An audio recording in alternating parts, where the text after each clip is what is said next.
花开花落自有时，缘去缘来总有因。大家好，欢迎收听《翠花的秘密》。我跟严晨结婚5周年，怀孕4月，他带我去缅甸旅游，说要给我过一个毕生难忘的纪念日。当天我们一起看日出，却双双失足坠入大海。他坠海时脑袋磕到礁石，重伤后没抢救过来，而我则是断了一条腿，失去了腹中孩子。当地警察找我录口供，我将出事前摄像机拍下的一切交给警方。最后，警方确认确实是意外坠海，不幸中的万幸。严晨给我和他都买了巨额旅游意外险，最后死的是他，得到意外保险赔偿的人是我，足足2个亿。在缅甸警署签完字，手机上收到一条入账信息，保险公司的2个亿赔偿金到位了。我的腿在这2个月的细心养护下，已经好得差不多了。回酒店的路上，我顺便去了趟骨灰认领处，将我老公严晨的骨灰拿了回来。我拍了拍那个50块买的可降解骨灰盒，勾唇浅笑：“老公，你死得其所了。”接到徐娇信息的那一刻，我正包了艘游艇在大海上撒我老公的骨灰。他曾说过：“穆青，我如果背叛你，就让我不得好死，死后骨灰撒进大海。既然他有这个心愿，我不得满足他吗？”我将盒子中剩余的骨灰抖吧抖吧，全部撒进了海里，一撮灰都没给他留。徐娇是我老公的初恋情人，2个人青梅竹马，他们18岁偷尝禁果，2个人还有个18岁的儿子。而他之所以娶我，纯粹就是想少奋斗几十年，拿京城户口，让他儿子成为真正的城里人。这都是保险公司的小李查到的。不得不说，当代保险公司是有点狗仔气质在身上的。虽然这些我早就知道，不过我还是包了个大红包给小李，并向他哭诉了一番，我有多么爱我老公，但他却如此对我的戏码。直到连心硬如铁的小李都开始同情我。本来要半年才能到账的理赔额，不到2个月就到账了。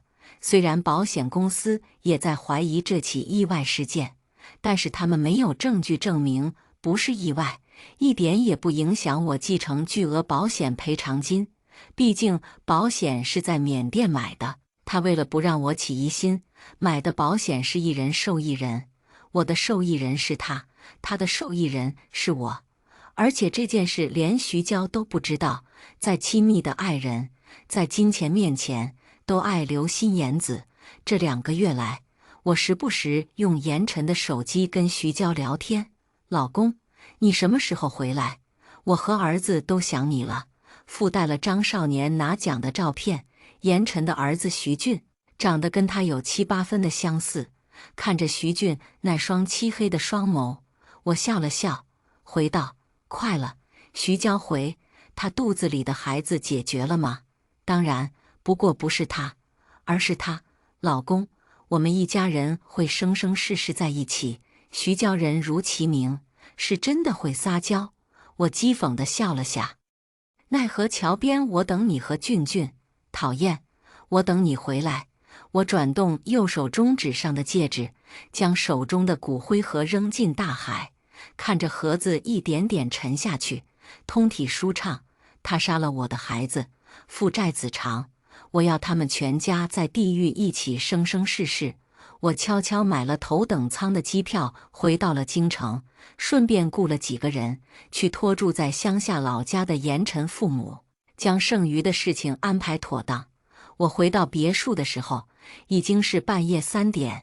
严晨不喜欢家里有佣人，以前我以为他是想过2人世界，直到后来严晨出差，别墅里遭了贼，贵重物品没有丢失。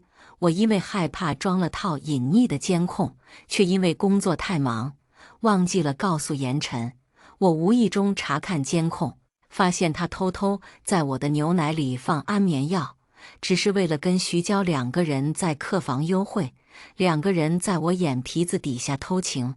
完事后，严晨送她出门，两个人在玄关处亲得难舍难分。这样的日子还要过多久？我看到你们睡在一张床上，我难过的心都要碎了。徐娇柔弱无骨的身体缠在严晨的脖颈处，对着他的耳朵吐气如兰。娇娇，快了，计划进行得很顺利，等他签完字，他所有的股份都是我的了。到时候我再让他变成公司法人，所有的债务都让他扛。到时候我们身份地位金钱都有了，再也不会有人瞧不起我们。当我们是垃圾了，我就能给你和俊俊一个名正言顺的家了。他说这话的时候，脸上是我从来没有见过的亢奋。这个在我身边5年的枕边人，我好像从来没有了解过。我只是他精挑万选的猎物。我认识严晨的时候，他是我爸爸公司的项目经理，我们差了6岁。他一表人才，为人沉稳果断。30岁的人不浮夸不油腻，会做一手好菜。他追了我2年，我才同意跟他交往。接下来的1年里，他任劳任怨，照顾我家里人，甚至帮我那得了老年痴呆的爷爷端屎尿盆，还帮公司谈下了好几个大单子，连我那为人严苛的父亲都满意的不行。我和他结婚前3个月，我爸身体每况愈下，终于在某一天做了一个重大决定，他要将公司交给严晨，但有个前提，严晨必须入赘，还要在婚前签订婚前协议，公司跟他没有关系。我们生的第1个孩子必须姓穆。严晨当时深情款款地看着我，坚定说道：“只要能跟穆青在一起，这些都是身外之物，我不在乎，我只要穆青的爱就行。”当时我被感动得一塌糊涂，差点就撕毁婚前协议，最后还是在我爸的硬逼下，我们2人签字落定。自此，我却埋怨上了我爸爸，觉得他不信任严晨对我的爱。每当这个时候，严晨都会温柔地搂着我的肩膀安慰我。几年功夫，在严晨的劝慰下，我跟我爸爸的关系越来越淡薄。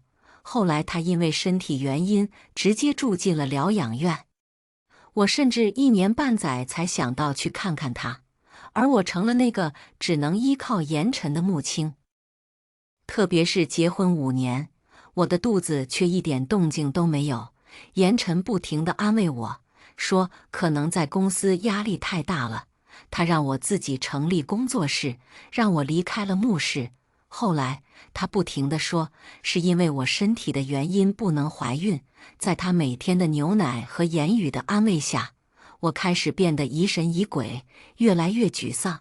慢慢的，严晨在家时，他会当我不存在，10天半月不跟我说一句话。我头发大把大把的掉，他还会嘲讽几句，说我无病呻吟。我以为怀孕后这一切都会改善，没想到他却想要我死。我到公司的时候，看到秘书处的徐娇穿着黑色包臀裙，踩着双10公分的高跟鞋，正在趾高气昂地指挥着小助理。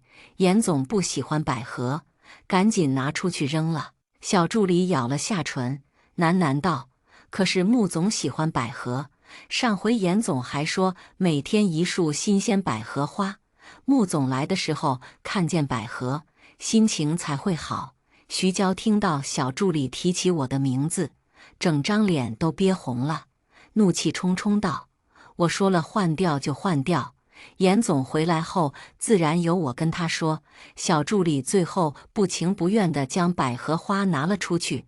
我站在办公室门口，看完了全程，忍不住挑眉笑了笑。严晨还真是迫不及待，这边还没跟我结束，那边已经将自己的小情人安排到了眼皮子底下。总裁的小情人，乡下人比城里人还会玩。小助理捧着花出来的时候，被遮挡了视线，与我撞了个满怀。他急切地抬头想要道歉，在看到是我后，欣喜地开口：“穆总，花很漂亮，拿去哪里？”小助理有些局促地看了眼在办公室里的徐娇，抿了抿唇。徐财务说：“严总不喜欢百合花，让我拿去换了。”“拿去扔了吧，百合而已，我压根没喜欢过。”徐娇大约没想到我会来公司，脸上有一瞬间的慌乱。“穆总，你怎么来了？严总呢？”视线还不停地往我身后看，在看到没人后，脸上闪过一丝失望。我用审视的目光上下扫了眼徐娇，确实很娇俏，看上去温温柔柔，像朵娇弱的菟丝花，是男人都会心动的样子。不怪乎严晨为了她处心积虑，忍辱负重多年，只为了给心爱的女人一个户口，一个名正言顺的身份。我脸下笑意，带上了哀愁，用手指摸了摸眼角。我们出去旅游出了点事，严晨他受伤了，一时半会还回不来，所以我来接替他的工作。什么？徐娇尖锐的声音传来，他身形晃动了下。严重吗？他大概是没想到，前2天还跟他在微信上卿卿我我的人，好端端的怎么就受伤了？这家公司是穆家产业，我在公司里除了挂名副总外，还是公司设计师，平时很少来公司，都是在自己工作室。也正是因为对他的信任，导致这5年，公司的老员工都被严晨以各种各样的理由，要么流放分公司，要么索性让他们回家养老了。他在私下里做的小动作，都是为了踢我出局，甚至还想让我负债累累。为了计划，不惜把徐娇弄进来做财务，只为了光明正大转移公司财产。我擦拭了下眼角，勉强的笑笑，还好人就回来了，不过腿摔断，只能先在那边养伤。人没事就好，人没事就好。徐娇那双眼眸里有庆幸，有懊恼。庆幸严晨没事，懊恼出事的人怎么不是我？穆总，你有没有事？徐娇试探地问道。我了然于胸，看着他神色恍惚，我咳嗽了下，难过都要溢出眼角。他只是摔断了腿，我可是失去了渴望已久的孩子。说完，手掌捂住面孔，余光看到徐娇缓缓勾起的唇角，我在心里冷哼了声：“笑吧，马上就要笑不出来了。”我沉下面色，瞬间发难：“徐财务，你是在笑吗？我失去了孩子，你就这么开心？”徐娇唇角的笑意还没完全散去，错愕地看着我：“没有，穆总，我怎么可能会笑你？我也是做妈妈的，知道失去孩子是多么痛心的事情。”我神色阴沉地看着他，他也知道失去孩子是多么痛心的事情。这么多年，他为了紧紧抓牢严晨的心，偷偷让严晨为我吃寒性药，就是为了让我不孕。但我肚子里的孩子胎相稳固，他害怕我生下严晨的孩子，害怕他这18年的忍辱负重，最后却一无所有。所以他跟严晨密谋，要让我流产，喂我吃精神类药物，让我精神恍惚，他们好转移公司财产。只是大概徐娇也没想到，严晨不光想杀了我的孩子，还想让我意外身亡。我不死，他就一辈子都不能摆脱赘婿的称呼，一辈子被人在背后指指点点，说他靠女人上位。可是我给足了他尊重，为了他，我放弃了自家公司，在外成立工作室，所有的设计都是无偿给集团使用。甚至我都想好了，肚子里的孩子得姓严，但他给我的是什么？背叛、伤害，甚至是死亡。徐娇不知道，他只懂情情爱爱。他认严晨是天，儿子徐俊是他所有的期盼，那我就扬了他的天，毁了他的期盼。我难过的笑笑，抱歉，最近我有些敏感。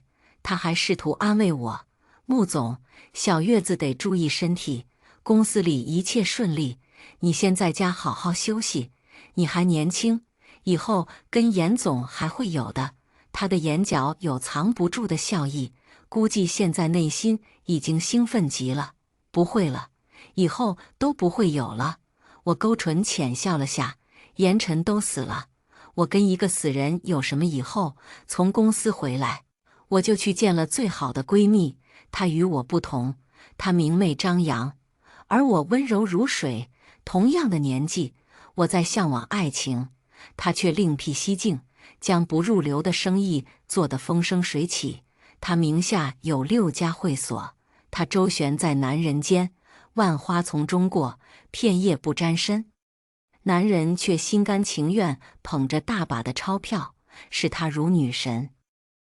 严晨不喜欢她，每每看到她，总是一番鄙夷，说她笑得廉价，说她为了钱出卖自己，说她喜欢顾家知性端庄的女人，比如我这样的。后来结婚后，我为了夫妻感情，只得私下与他交往。他总是捏着我的脸，万分嫌弃，为了一棵歪脖子树，放弃整片森林，还折断自己的翅膀。图什么？图他真心爱我。我很缺爱，父母是商业联姻，在我7岁那年就离婚了。妈妈要去找她的初恋。妈妈出国的那天，一身红裙，修长白皙的长腿，明艳的脸上满是雀跃的表情，像挣脱牢笼的金丝雀，欢欣雀跃。却不料，匆匆离别却是永远。那个男人把她骗去了国外，卖给了当地的黑帮。等我和爸爸知道消息的时候，是当地警局打来电话，让我们去给她收尸。那身鲜艳如血的红裙破败不堪，沾染上了尘土，抹去了艳丽。那张娇艳如花的脸，最后只剩苍白平静。后来我想，我只要能给我全心全意的爱，那个人是谁不重要，只要给我全部的爱。爱消失了，所以他可以去死了。会所门口，瞧那一身黑裙，嘴角噙笑，明媚摇曳。他小跑着将我拥进怀里，勾着红唇笑得张扬。回来了，回来了。我们相视而笑，他又同从前一样，捏着我的脸，扫视了下我身上那性感的绿色绸质裙，笑得妩媚，还是这样看着顺眼。我脱掉了最讨厌的灰色棉麻长裙，扔掉了不磨脚的帆布鞋，连那柔顺的黑长直也一并放弃了，换上了我最喜欢的绿色长裙、高跟鞋，露出我那双雪白长腿，烈焰红唇，长卷发肆意张扬。装小白兔那么多年，我还以为你真收起了爪子。我端起红酒杯，轻轻地摇晃了下，弯唇嗤笑了下。只是可惜了那个孩子，本来我以为我会拥有一个乌黑大眼睛，笑起来俏皮又机灵的小孩，甚至为了肚子里的孩子，我数次想要原谅严晨，可惜医生的无情宣判，还是给我递了一把刀。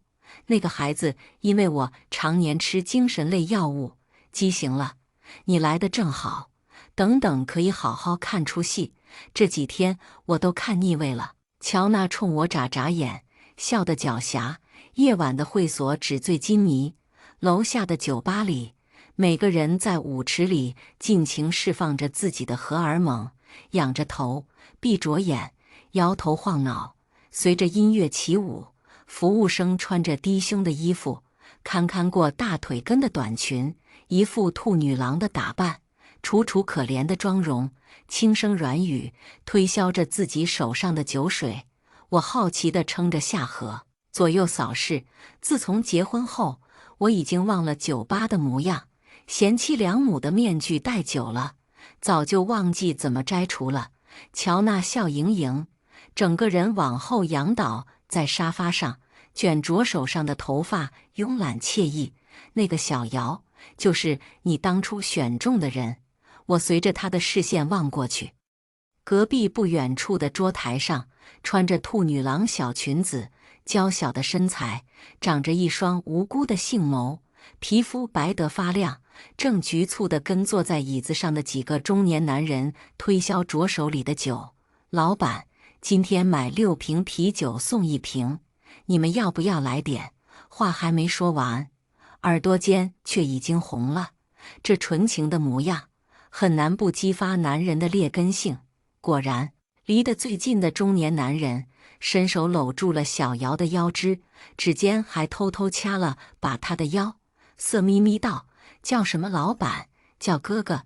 哥哥买一打，要是陪我们哥几个喝2杯，哥哥给你买包，一打12瓶。”他可以拿120的提成。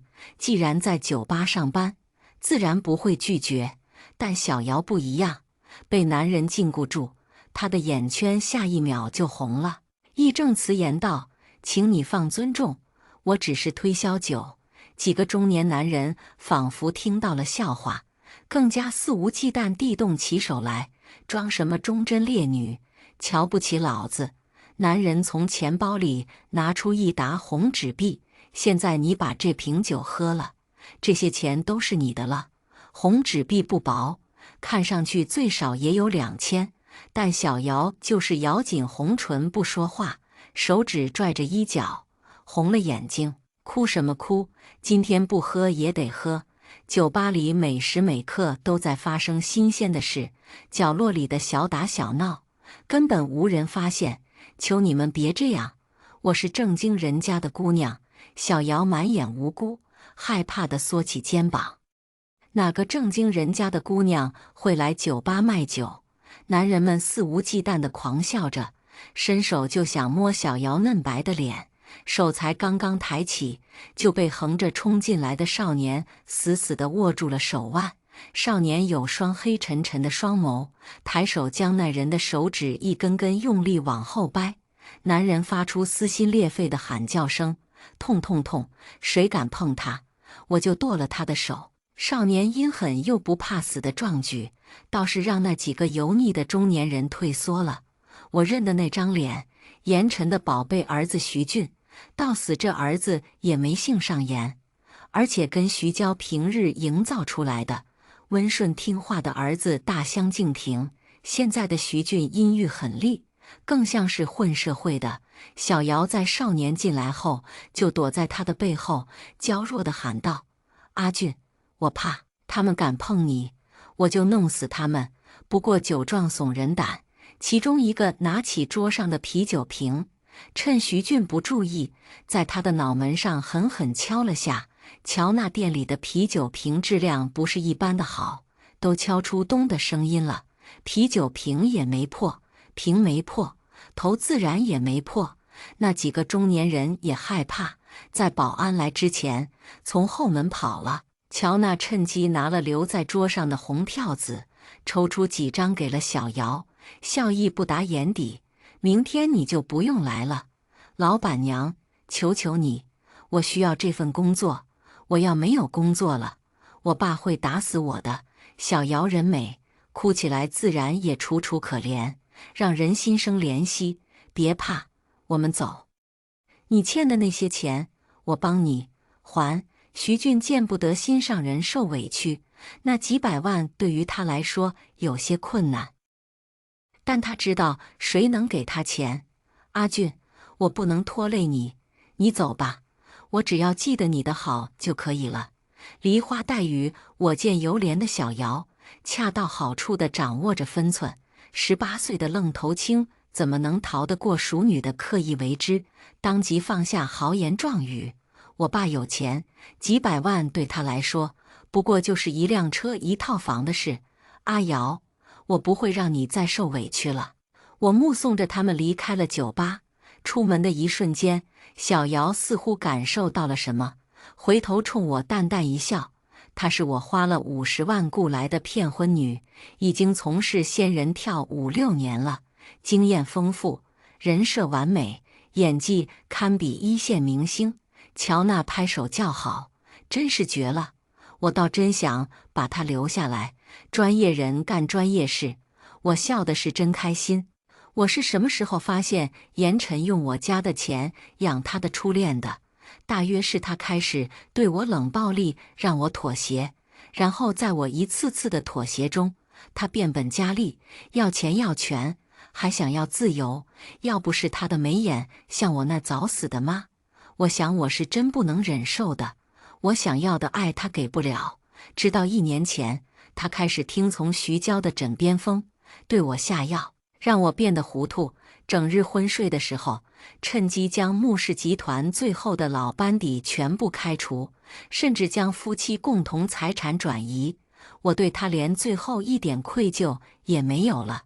幸亏乔娜那天来我家，发现我晕倒在家里，送进医院后，看完医生的检测报告，我还有什么不清楚呢？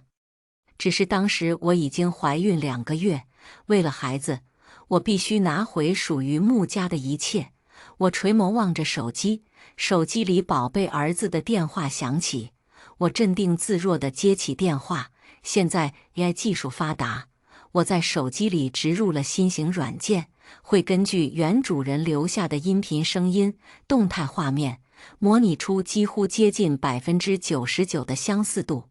俊俊听到电话里传出属于严晨的低沉声音，电话那头的人显然松了一口气，压低的少年音有些委屈：“爸，我想你了。俊俊，爸爸也想你。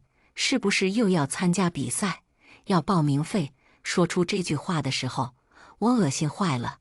严晨对我不算大方，每次哄我都是在家给我做饭，送捧不值钱的百合花，逢年过节最多送我条小几千块的手链，再配上他自认为完美的土味情话。但他对他这个宝贝儿子倒是大方，转账从刚开始的5000、1万到后面的5万、10万。徐俊要钱的花招不算精明，但严晨花的心甘情愿。对面显然想的不是这个理由，毕竟考试报名费能拿到几个钱，也就几万块，他现在要的是几百万。爸，你救救我，我不小心开妈妈的车撞人了，对方现在要让我赔钱。我声音慌乱：“人没事吧？赶紧报警，让妈妈给你解决。爸爸的腿还没好利索，暂时回不来，不能报警。”徐俊拔高的声音有些刺耳：“爸，我想私了。”我将开了免提的手机推远一点，我有些为难，私了后续麻烦，还是报警吧。别怕，爸爸公司有最好的律师团队。爸，我喝酒了，属于酒驾，要被抓进去的，我的前途就毁了。他们来了一群人，要打我。电话那头传来徐俊撕心裂肺的喊叫声，还有拳头到肉的砰砰声，旁边还有女生的声音，是小瑶：“阿俊，你们别打了，要打就打我吧，爸，救我！俊俊，别怕，爸爸想办法，你们别打我儿子，钱我赔。”我露出浅笑，眼眸微微眯起。小瑶不愧是专业人，这几个月他已经成功吊住徐俊的心。徐俊为了他逃课、打人，把卡上所有的钱都给了小瑶。回国前，我通过 QQ 告诉他徐俊成年了，可以收网了。我要送徐俊母子铁窗套餐，没想到他居然安排了一个团队，该配合他们演出的我，用上了毕生的演技。很快，手机上发来一张徐俊面目全非的照片，脸上红红青青紫紫一片，本来还算俊秀的脸庞成了五彩花盘。我那口憋在心里的浊气一下子松了。私了，不然我弄死你宝贝儿子！徐俊也在那头哭得凄凄惨惨。爸，你救救我，我不想坐牢。我进去了，严家就绝后了。我这18年来一直想跟爸爸在一起，他们只要300万。爸爸，你不是说你有好几个亿吗？严晨要是听到儿子这么说，自然舍不得，别说300万，估计3000万也会想办法。但我可不是严晨，我声音哀伤，万般无奈开口：“俊俊，爸爸现在国外，没办法转钱，爸爸，你想想办法。”我咬了咬牙，艰难开口：“俊俊，你等我下。”然后我就挂了电话，欣赏小瑶发来的现场视频。她在我刚刚没接通电话前，就给我发了直播链接，是她团队的人躲在马路草丛里给我现场直播。直播里，徐俊挂了电话后，就眼神冷淡地看着围着他的壮汉们：“你们下手真狠。”为首人笑了下：“不然怎么逼真？今天我们哥几个要看不到钱，就拿这小妞去抵债。”小姚杏花带泪，水光盈盈的双眸看向徐俊：“阿俊，疼不疼？算了，就让我跟他们走吧。200万不是小数目，我不想你为难。”徐俊眉眼温柔下来：“傻瓜，当初你在后巷不要命的救我，甚至手都断了。我说过的，以后遇到任何事，我都会保护你的。”小姚假意摸了摸手腕：“没事的，那是我心甘情愿的。你那么好，如果不是我爸爸欠了那么多债，我也可以做你的同桌，每天都能看到你。阿俊，我实在太爱你了。瑶瑶，别说傻话，我们以后会幸福的。”我忍不住想要为小瑶鼓掌，都已经27、8的人了，装17、8岁的少女这么信手拈来。倒是徐俊说的话跟他爸严晨真是一模一样，有其父必有其子，都特能装深情。今天晚上他们离开酒吧后，小瑶一直在哭，为了不拖累徐俊，直言要分手。2个人你追我赶，徐俊在小瑶的怂恿下，喝了一整瓶的黄酒来证明他爱她，然后又酒后驾车，开着他妈的车，酒后驾车说要带他逃到外地去。小瑶趁机找了人，临时演了场撞车，被撞的也是他们团队的人。然后几个人围着脑子糊涂的徐俊洗脑，让他到严晨这里装可怜，要300万。刚开始徐俊还不同意，直到几个装高利贷收债的彪形大汉要将小瑶拖走抵债，恋爱脑的徐俊直接就上头了。打脸也是徐俊要求的，毕竟这样才更真实。我足足等了1个小时才给徐娇打电话：“娇娇，儿子出事了，你知不知道？”徐娇在睡梦中被吵醒，一脸迷糊：“出事？出什么事？俊俊在房间里睡觉，你怎么管孩子的？他撞车了，你不知道？”徐娇看到房间里空空荡荡，直接慌了：“俊俊怎么样？我该怎么办？他酒后驾车撞人，现在人家要私了，不然就抓我们儿子去坐牢。”徐娇彻底慌了：“私了？我们私了？要多少钱？”我假装叹气：“娇娇，我现在恨不得立马回来，可我的腿动不了。你别逞强，我有钱，我去送钱。要多少？”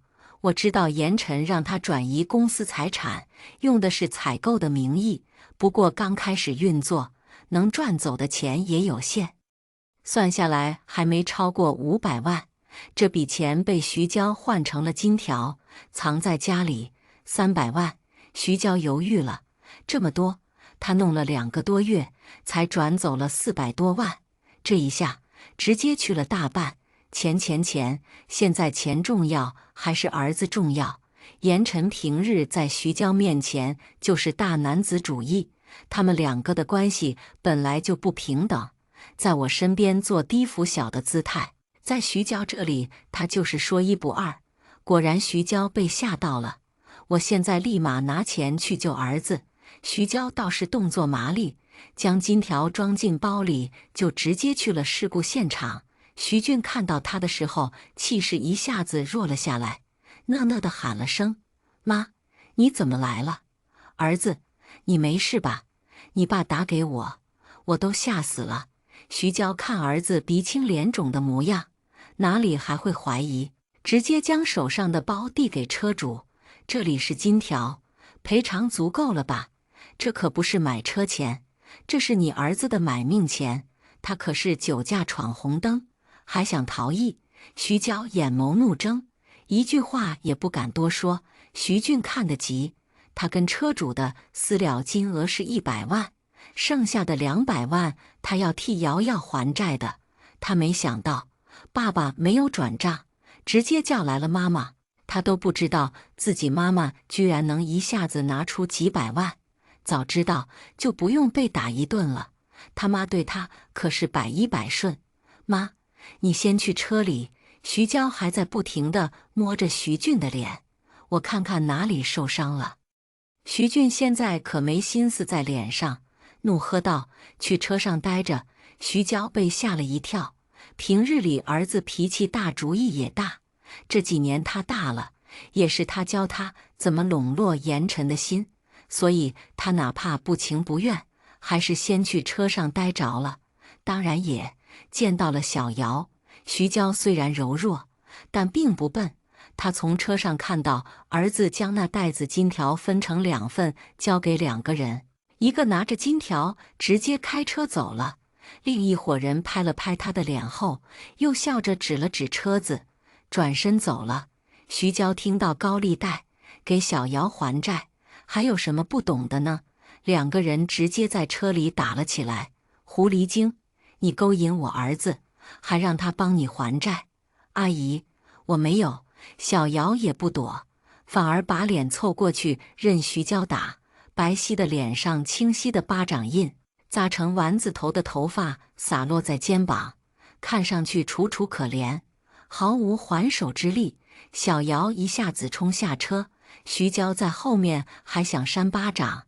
徐俊看到心爱的女人被打了，直接疯了，推搡着扯开了徐娇的臂膀。妈，你做什么？瑶瑶，脸疼不疼？小瑶抱着徐俊的腰，埋在他的怀里。阿俊，让阿姨打吧，是我连累了你，我们分手吧，钱就当我借你的，明天我就求老板娘让我回去卖酒，我会还清的。徐娇一听，儿子的女朋友居然还是个夜场女，他那紧绷的神经彻底崩溃了，大声嚎哭着：“这个天杀的狐狸精，你怎么可以骗我儿子？他才18岁，我的300万！”哭完气急了，上手拽住小瑶的头发，将她从徐俊怀里拖了出来。3个人打成一团，直到警笛声乌拉拉的响起，3个人面如土色，已经为时已晚。我看着直播里3个人被警察带上了车，小瑶上车前对着镜头淡淡一笑。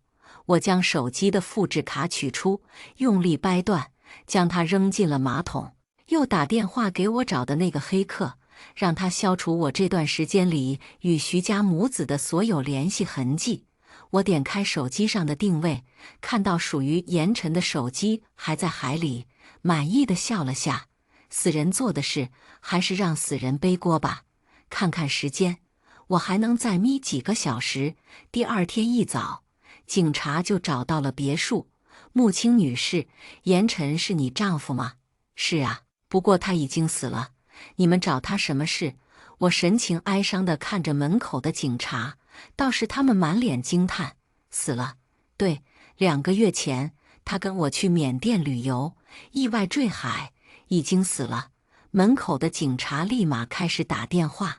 那穆青女士，你跟我们去趟局里配合下调查，有人和你丈夫这段时间一直有联系。我配合，当然配合，不配合怎么才能将徐家母子送进铁窗？到了局里，看到坐在门口面色灰白的徐娇，旁边还有满是伤痕的小瑶，但她却是笑容满面，跟旁边的警察小哥在聊天。看到我进来，视线轻轻一瞥，自然的移开。徐娇一看到我就扑了上来。穆青，严晨呢？你不是跟我说他受伤在医院，为什么警察说他已经死了？看来他已经知道严晨死亡的消息了。我脸上露出惊讶的表情。徐财务，你怎么也在这里？他死了。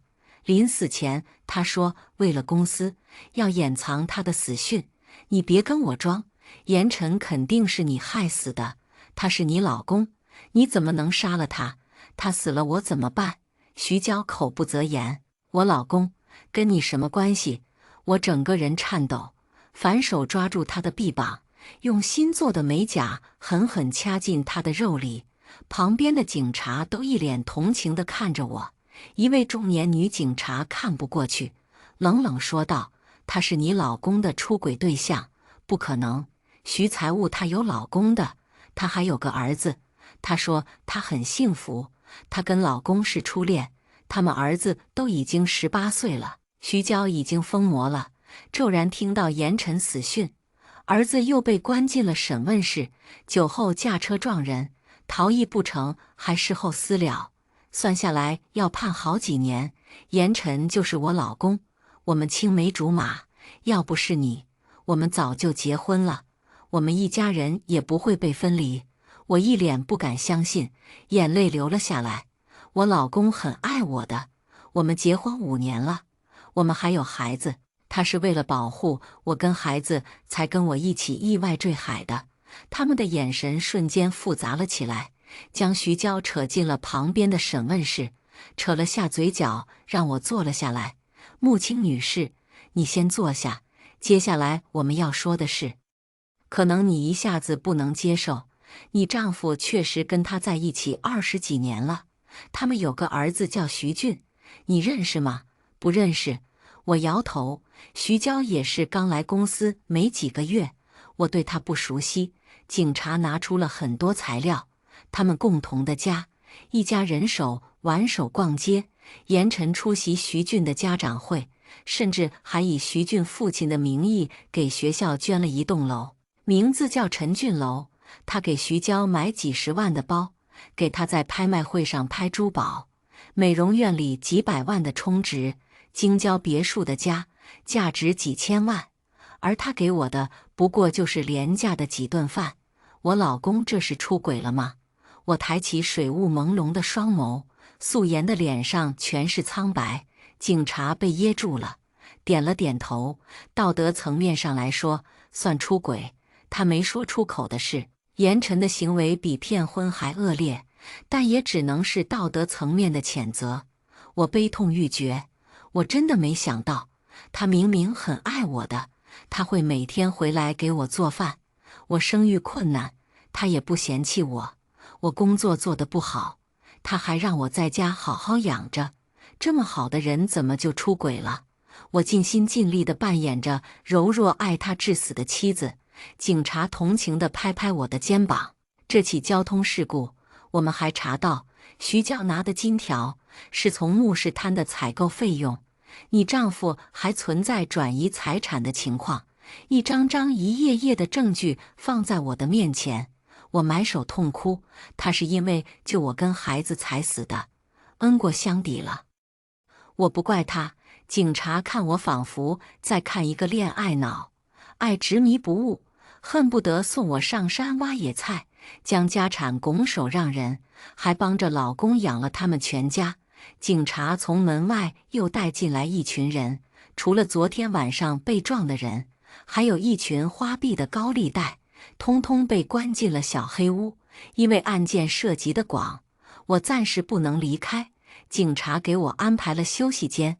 我表示有点闷，就在他们办公室里休息会。这里可以看到审讯室的所有情况。徐娇从刚刚开始的鬼哭狼嚎，到后面的心如死灰。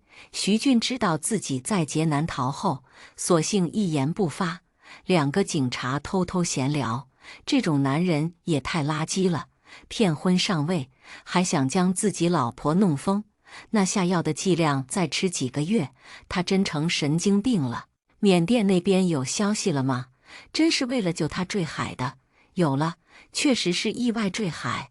不过我看了资料，我怀疑是她老公想杀妻，自己为了确认妻子有没有死，整个人离山崖太近，不小心掉下去的。这么狠，她可是怀孕了。技术部已经将徐娇手机信息恢复，里面的证据显示，他跟徐娇2个人婚后就开始密谋，想要谋财害命，取而代之。那昨天晚上的车祸纯粹就是意外，男的争风吃醋，打肿脸充胖子，还说什么是他爸让他妈送钱，压根没有。那几个高利贷跟那被撞的人都能作证，说他妈扛了一袋子金条来还债的。那这些人呢？合法催债，没有对小姑娘使用暴力。那个徐俊脸上的伤，也是他要骗他妈做的假动作，利息也是正常的。拘留2天就放了。倒是这个徐俊，估计得判7、8年，肇事逃逸，事后用钱财买通，还教唆他妈妈故意伤人。他妈也是，作为财务转移公司资产几百万了，怎么也得17、8年了。我窝在休息区的沙发，用毛毯紧紧裹住身子，背对着2个警察，露出了笑容。等警察理清所有的线索，我被放了出来。整件事情，我是纯粹的受害人。外面阳光灿烂，跟2个月前的天空一模一样。警局门口蹲着2位半百的老人，是盐城那对乡下老父母。他妈最爱骂我是下不出蛋的母鸡，时不时心情不好了，就会打电话骂我几句，最后在金钱礼物的安抚下才会罢休。母亲，是不是你害了我儿子？我儿子的骨灰呢？还有他的财产呢？他的保险金呢？你个毒妇，还害我孙子坐牢。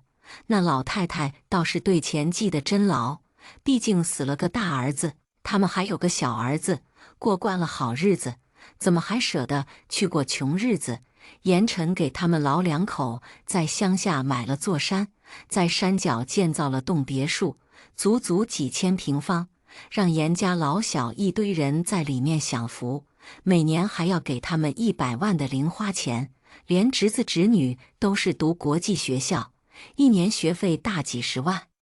村里的路也是他修的，拿着穆家的钱往自己脸上贴金。送我出来的几个警察帮我挡开了老太太的抓人举动，我眼角泛红，叫了声：“你们都知道他跟徐娇的事，你们一家子都骗我。”老太太没法反驳，只能一口咬定：“我不知道，但我儿子的保险金，我们能分一半。”老太太算盘都要打到我脸上了。正好穆氏集团的律师团队来了，个个都是精英中的精英，战斗力中的必杀技。最后一纸律师函送给老太太，都省得我跑山里去给他们送律师函了，真是贴心。老太太看完律师函，惊呼一声：“赔偿9500万，不是应该你给我们钱吗？你儿子的意外保险买于缅甸，独立于本国法律，而且是一人独享受益，所以跟父母儿子都没有关系。这笔赔偿款只属于我的当事人穆女士。至于盐城先生的财产，根据婚前协议约定，股票、房产、公司分红都属于我当事人。而严先生不仅婚后出轨，更是转移穆氏集团的账户，财产高达5000万，其中4000多万都被他转移到了你的名下。我们现在合理怀疑严晨先生有企图蓄意谋害我当事人，致使她怀孕流产。剩余的5000万赔偿是联名起诉，是对徐娇女士跟徐俊先生占有我当事人的婚内财产索赔。律师几10万的工资不是瞎说的，简直就跟机关枪似的。我的人间嘴替，最后法院判决下来，虽然没得到律师函上的9500万，但也拿回了近8000万。老太太赔4000万，徐娇跟徐俊赔4000万。老太太一改往日嚣张气焰，带着一家老小跪在我公司门口，哭天抢地，大家都来评评理。我儿媳妇要置我于死地，她不仅谋害了我儿子，我儿子为了救她，自己命都没了，现在还要我这60的老太太赔4000万。她还找来了媒体记者，对着公司大门一阵拍摄，添油加醋，在网上公开露面。网上消息发酵巨快，网友不管不顾，冲到我家官博下面一顿输出。穆氏股票下跌10个百分点，吃人血馒头的公司不得好死。穆亲黄蜂尾后针，最毒妇人心，用自己肚子里的孩子害死自己的老公。严总是好人，给贫困农村修山修路，这样的好人不能让人心寒。一叶障目，以为看到的就是全部。这么好的机会，我自然不会放过他们。舆论发酵几天后，我让关博放了视频，关于严晨跟徐娇两人偷情的视频，还有他修建的贫困山区，就是他妈家，还有他给我下药，医生的检测报告，这些资料都是警察给我的，而我自己知道的那些早已经销毁，只这些就可以直接让严晨一家通通下地狱。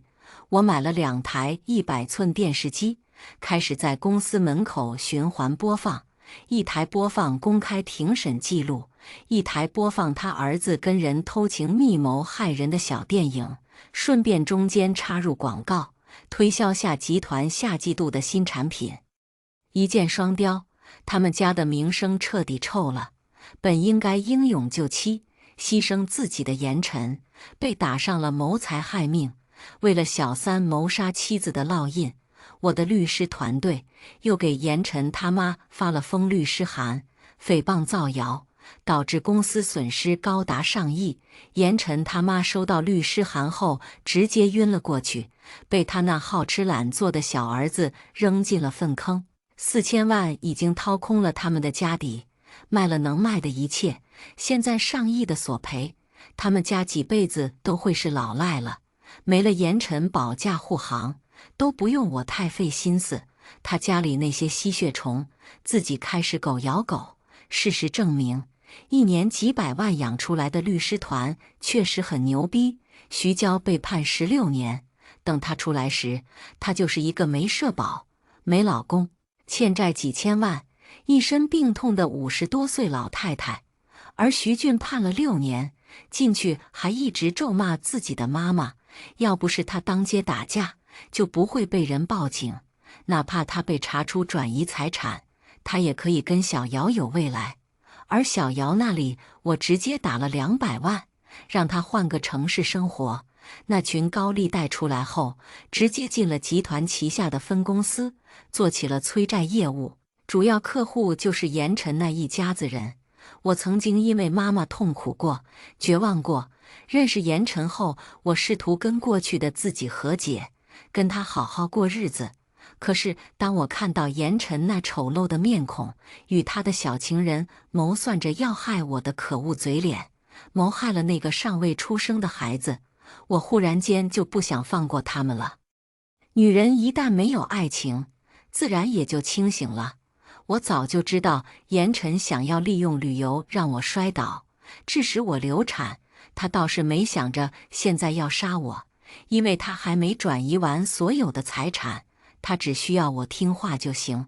出发前，在旅游团介绍意外保险，我摇着他的手臂撒娇：“老公，我难受，你给我去买酸梅汁好不好？”严晨在外对我是百依百顺，直接起身离开了。我目光沉沉地看着他旅游单上的签名，微微一笑，手指了指一人独享保险权益，买了2份顶额保险。严晨回来后刷卡，皱眉看着价格，缅甸自由行现在这么贵？因为我包了一个岛，你陪我一起看日出好不好？严晨宠溺地捏捏我的脸，好，老公陪你。如果他知道这个好，搭上的是自己的一条命，不知道他还能笑得这么开心吗？日出即将升起来的那一刻，我把摄像机支好，将身上的衣服裹好，笑着跟他招手：“老公，来拍照。”他以为我开的照相模式，实际我开的是摄像。我们的身体离山崖只有1步之遥，他送我的手链被我一甩，不小心脱手而出。我急忙伸手去抢，身体往后仰，我急忙呼救道：“老公！”严晨下意识抓住了我的手，只要他轻轻一拉，我就可以回到山崖上。这是我给他的最后一次机会。他的黑眸沉沉暮霭，凝视了一眼崖底，不高，大约也就10来米。下面是翻涌的浪花，摔下去不会死，但肯定会流产。他一点点地松开了我的手，我彻底失望了，回手一个用力抓握，身体往后仰，我看到了他脸上的错愕，不敢置信。我抱住他的身体，在他耳边轻吟：“老公，再见了。”然后狠狠地推开他，看着他向岸边礁石处摔去。摔进海水不一定会死，但摔到礁石上的死亡率就会大大增加。我身上的衣服是高科技，防水有浮力，可以缓冲10米的下坠，会受伤，但一定不会死。我很顺利地坠入了大海，倒是严晨与我所料相同，头撞在崖底礁石上，红色瞬间涌出，染红了一片。他的嘴唇嗫嚅着，仿佛在问为什么。我淡淡一笑，黄泉路一人走太冷，你总得陪我孩子一起去走一走。我静静地浮在海面上，肚子一阵阵地抽痛。那个生命在一点点地流逝，海平面上升起一轮太阳，穿透海上薄雾，一点点照亮我的面庞。一命还一命，我和他两清了。快来人，有人坠海了！我得救了，唇角弯笑，伸手握住了那细碎阳光。我的未来一定会是璀璨无比。今天的故事到这里就结束了。过去终将会过去，但故事已然成故事。您的点赞和订阅就是我更新的动力，期待您给出任何建议。我们下个故事不见不散。